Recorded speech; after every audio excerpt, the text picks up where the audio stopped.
The heart-stopping final seconds of Carmelo Anthony's freshman title run needed deep rewind. With that strategy in mind, Bitads could help shore up several of these areas. After getting thrust into his largest role yet this past year, the center responded with career highs across the board for the Magic. And in the process, he flashed the type of skills that the Lakers desperately need.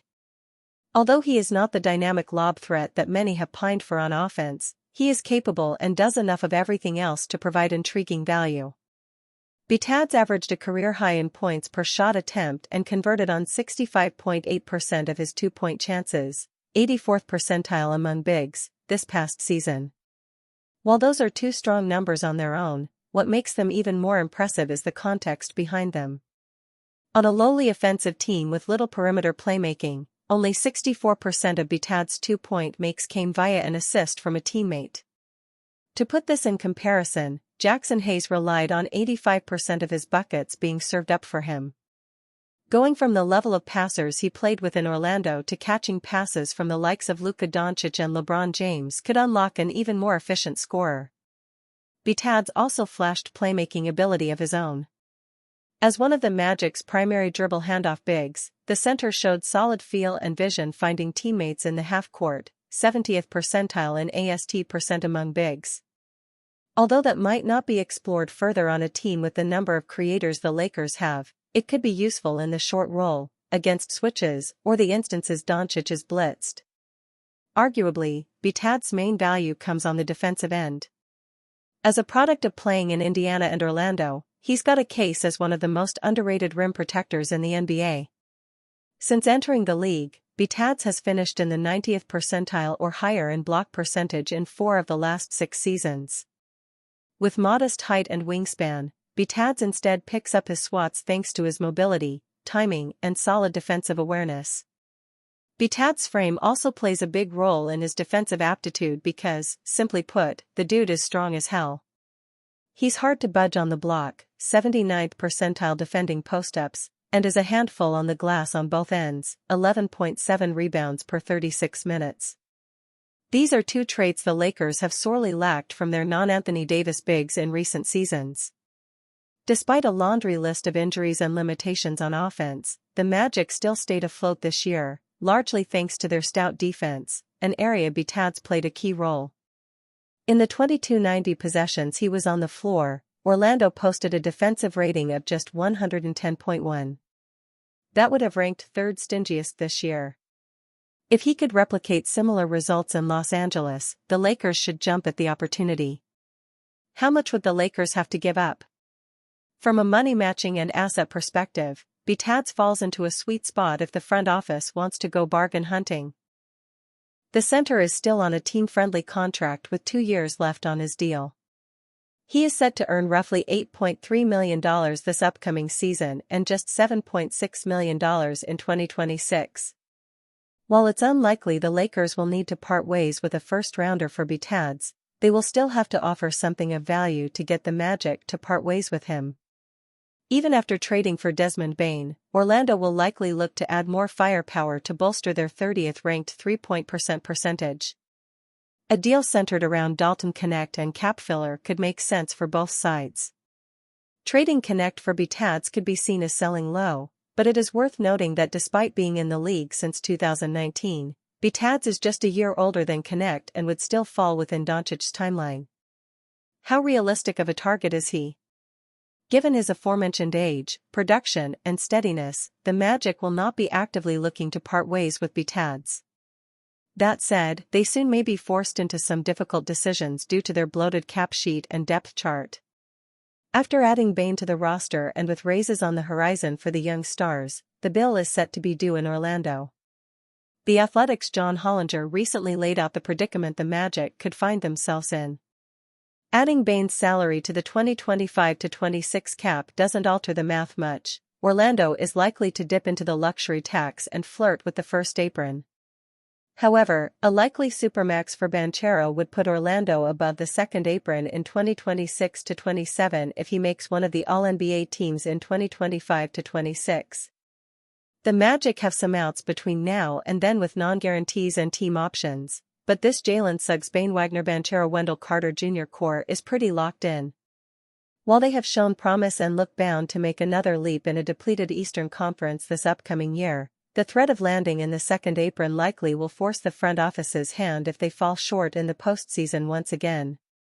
As a result, the team could start to trim their books now to create some more wiggle room later. The place they may start is in their bloated front court. With several notable power forwards and centers on the roster already, a player like Bitads could end up being a casualty of their roster crunch. His fate could be decided by what the Magic chooses to do with former Laker, Emma Wagner. After suffering a season-ending ACL injury, Orlando must now decide whether or not to pick up Wagner's $11 million team option. If they do exercise the option or re-sign him to a new deal, Bitads could find himself as the odd man out. It is worth the reminder that Wagner is the brother of the team's budding star, Franz. If the Magic are fans of a player like Connect or simply want to reduce their cap bill, Bitads could be a realistic target. But it remains to be seen if the Lakers' current front office expands their center pool vast enough to include under-the-radar players of Bitads' ilk. Ironically, the combination of his versatility, strong numbers, and cheap deal would make Bitads the ideal target for Mark Walter's other team in Los Angeles. The Lakers, on the other hand, have been antiquated in their approach to roster building. New ownership won't magically alter that mindset overnight. However, new voices in the room hopefully will at least lead to more creativity. On his own, Bitads will not solve the Lakers' center problem. But combined with another player, or two, he could be a viable option that may be part of the solution.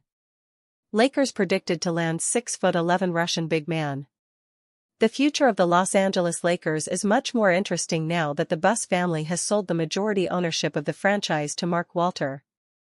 It's hard to imagine the new ownership will move on from general manager Rob Pelinka so quickly, but he doesn't have nearly the job security he had before. His first chance to show new ownership that he deserves to stick around is the upcoming NBA draft on June 25. The Lakers don't hold a first-round pick in the draft, so there won't be too much pressure to land a star, but landing a rotational player with a late second-round pick would certainly be a good first impression to Walter. It's no secret that the Lakers' biggest need is at center. Jackson Hayes is a free agent, and it's hard to imagine the team wants to bring him back after his performance in the playoffs. It's unlikely Los Angeles finds their starting center with the number 55 pick in the second round, but they could find a young player to develop. Jonathan Givony and Jeremy Wu of ESPN put together a 2-round mock draft ahead of the draft, and they project the Lakers to select Clemson center Victor Locken. Draft profile on Locken. Locken started his college career at Cincinnati before transferring to Clemson. He is from Russia, but has been in the United States since 2020. At 6'11", he is great size and has some offensive upside. He hit 37.5% of his three-point shots last season. In NBA.com's scouting report on Locken, they praised his versatility. Locken has developed into a versatile big man. He's a smart and accurate passer, can hit threes and knows how to play in the post, NBA.com wrote. On defense, he's primarily a rim protector but can switch out on the perimeter and not look lost. He's a theoretical 3-and-D big who can also do a bit of playmaking and score on smaller defenders in the paint. Though NBA.com sees him as a second-round prospect, they think his upside could compare favorably to some very good current and former players. A projected second-round pick, the team that drafts Locken may use him initially to space the floor and protect the rim, but there's some scalability to his game that could allow his role to expand, NBA.com added. There are similarities in his game to other versatile big men like Al Horford or Lamar Odom. Lakers should have busy offseason. When Walter's group bought the Los Angeles Dodgers, they wasted no time revamping the operation. The Lakers have an outdated way of doing a lot of things, but that's going to be the case. The first big task is finally putting together a true scouting department. That doesn't help the Lakers much with this year's draft, but the future should be much brighter with more resources dedicated to scouting. Pelinka is likely to hang around for at least this season, but he's definitely on notice. He's another failed Russell Westbrook type trade away from likely never being a general manager again. Quincy Olivari discusses Summer League plans. The 2025 NBA Finals have come to an end, which means the offseason can officially get underway for the Los Angeles Lakers. It is expected to be a busy one as the NBA draft takes place on Wednesday and Thursday before the start of free agency next week. After that, Summer League is just around the corner with the Lakers again participating in both the California Classic and Las Vegas Summer Leagues. The Lakers Summer League roster won't be finalized until after the draft, but one player who could be on the team is Quincy Olivari, who starred for them last summer to earn himself a two-way contract. While Olivari is planning to play this summer though, he's not yet sure if it will be with the Lakers. "I will definitely be in Summer League," Olivari told Lakers Nation in an exclusive interview. "Talking with my agent, still kind of working through our options, analyzing different situations. Obviously I love the Lakers franchise but I gotta figure out what's best for me. I've done a couple free agent mini camps and I've gone to some teams and got some great feedback, which is also giving me a lot of confidence about what I've been doing this summer has been working. But I will definitely be in Summer League, for sure." Olivari also discussed his focus this summer as he looks to make an NBA roster. "Ever since April, I have been out in Austin, Texas working out at the University of Texas," Olivari said. "My college coach is now the head coach at Texas, Coach Miller, and so I brought my strength coach from Atlanta and I've been working with Zach Urbanus, who's out here in Austin, and we've been at it every day except Sunday. Monday morning, 7:30 I lift and then I come back home and eat, and I go shoot again and then I go do some conditioning. It's almost like a 12-hour day every day. My mantra for next year is to be undeniable. It's no question that this kid belongs, that this kid can play. He's gonna make mistakes, but he's got it and we're willing to work with him, so once he gets it, we'll see it. I've been kind of like talking to Kurt Rambis on and off throughout this summer and kind of like checking in on him. He's been asking me what I've been working on, like my reads off the ball screen and being able to drive left comfortably and finish around the basket, other ways to kind of find my shot after a pick and roll, or just like working on catch and shoot threes in the corner. Just simple things that will help my game and it will really help. I'm just excited. Next season I want to be undeniable, that's the biggest thing I'm taking into it. I know I'm gonna make mistakes, I know at times I'm gonna make the wrong decision on the court. I'm not gonna play a whole Summer League season or a whole NBA season with 0 turnovers, but just making those reads and being more effective around the basket and just continuing to have fun and spread positive light. This game is beautiful when it's played the right way and I'm just so locked in on being undeniable. There's days I don't want to work out, days I don't want to do extra reps, and I just close my eyes and I'm like, this is going to be worth it.